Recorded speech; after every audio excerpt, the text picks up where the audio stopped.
Elles ont bâti des villes géantes, inventé des calendriers précis, façonné des réseaux d'irrigation impressionnants. Pourtant, un jour, ces sociétés puissantes ont disparu.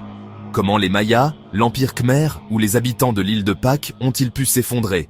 Plongeons ensemble dans l'histoire pour comprendre pourquoi des civilisations entières se sont éteintes, et ce que cela peut nous apprendre sur notre monde d'aujourd'hui.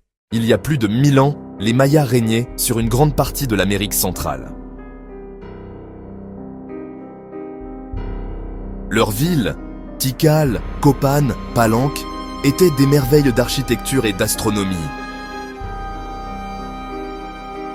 Mais au IXe siècle, de nombreuses cités furent abandonnées. Les indices archéologiques révèlent plusieurs causes. Sécheresse prolongée, confirmée par les analyses de sédiments. Déforestation massive pour l'agriculture, qui a épuisé les sols. Conflits internes entre cités rivales pour les ressources. Ce n'est pas un cataclysme unique, mais un lent enchaînement de crises climatiques, écologiques et politiques. Pourtant, les Mayas n'ont pas totalement disparu. Leurs descendants vivent toujours dans la région, préservant langue et tradition. Angkor, au Cambodge, fut l'une des plus grandes métropoles médiévales du monde. Sa force, un gigantesque réseau hydraulique pour nourrir des centaines de milliers d'habitants. Mais ce chef-d'œuvre devint sa faiblesse. Les moussons imprévisibles apportèrent de longues sécheresses, puis des inondations brutales. Les canaux, surchargés, se sont effondrés. Les tensions politiques et les invasions du royaume d'Ayutthaya ont achevé l'empire.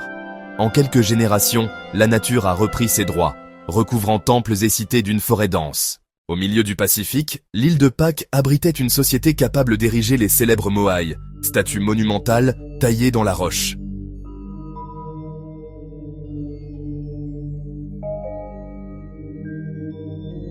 Mais la construction de ces colosses a nécessité bois et cordages, provoquant une déforestation complète. Sans arbres, impossible de fabriquer des pirogues pour la pêche ou de protéger les sols de l'érosion. Résultat, raréfaction de la nourriture, guerres internes et chute démographique. Cet exemple illustre le danger d'un écosystème fermé surexploité. Et ils ne sont pas seuls.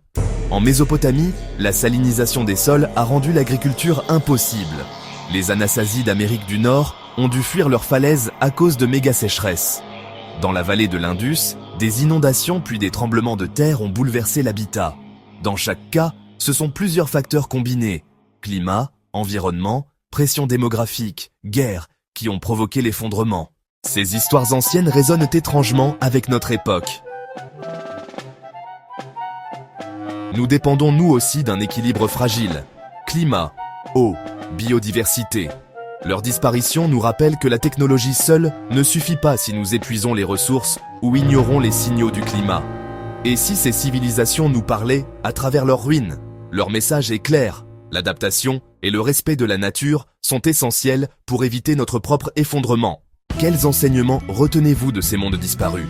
Partagez vos réflexions dans les commentaires et abonnez-vous pour explorer d'autres grands mystères de l'histoire.